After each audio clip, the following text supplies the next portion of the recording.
আসসালামু আলাইকুম। গত বছরের 5 আগস্ট বৈষম্যবিরোধী ছাত্র আন্দোলনের নেতৃত্বে সারা বাংলাদেশের ছাত্র জনতা ফ্যাসিস্ট শেখ হাসিনার বিরুদ্ধে ঐক্যবদ্ধ হয়েছিল।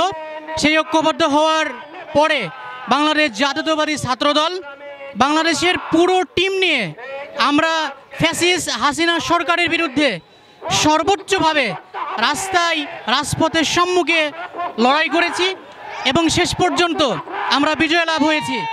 আজকে 1 বছর পূর্তি উপলক্ষে আজকে 9টায় আমরা স্বাধীনতা দিবস পালন করছি।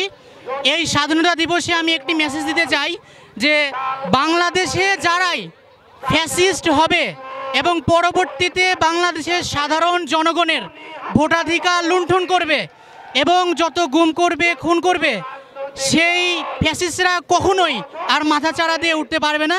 এবং আমি এটা বলতে চাই যে এই 17টি বছর ধরে বাংলাদেশ জাতীয়তাবাদী দল বিএনপি এবং বিএনপির প্রত্যেকটি অঙ্গ সংগঠন, ছাত্রদল, যুবদল সকলেই রাস্তার সম্মুখ সারি থেকে আমরা নেতৃত্ব দিয়েছি এবং গত 5 আগস্ট আমরা ফ্যাসিস্ট শেখ হাসিনাকে এই দেশ থেকে বিতাড়িত করতে পেরেছি।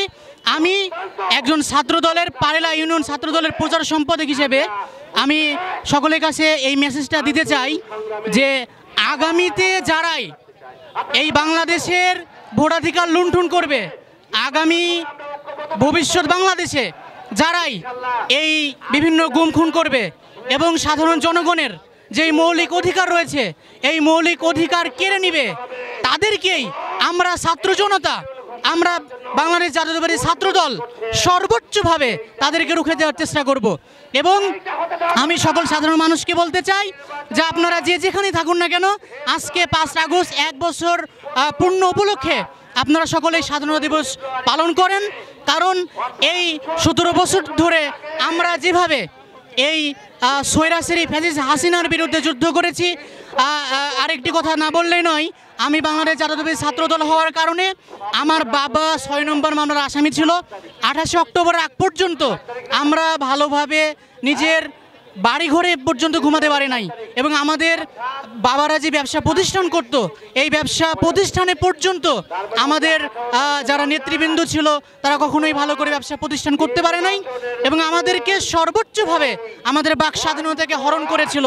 1971-এর পর 1972-এ শেখ মুজিব যখন বাকশাল কায়েম করেছিল, ঠিক তেমনি 2009 সালের পর থেকে এই ফ্যাসিস্ট শেখ হাসিনা আসার পর থেকে বাংলাদেশের প্রত্যেকটি সেক্টরকে তিনি একেবারেই দুর্নীতি দিয়ে লুণ্ঠন করে একেবারে অবস্থা কাহিল করেছিল।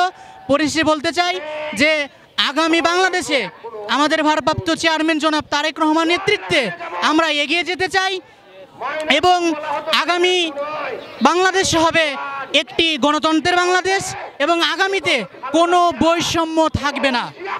এজন্য পরিশেষে বলতে চাই, আগামী যে তরুণরা আছেন আপনারা সকলেই তরুণরা সামনে বিভিন্ন অন্যায়ের প্রতিবাদ করবেন এবং সামনে যেই ফ্যাসিস্ট হয়ে দাঁড়াবে আমরা সকলেই ঐক্যবদ্ধ হয়ে আমরা ফ্যাসিস্টদের বিরুদ্ধে লড়াই করব।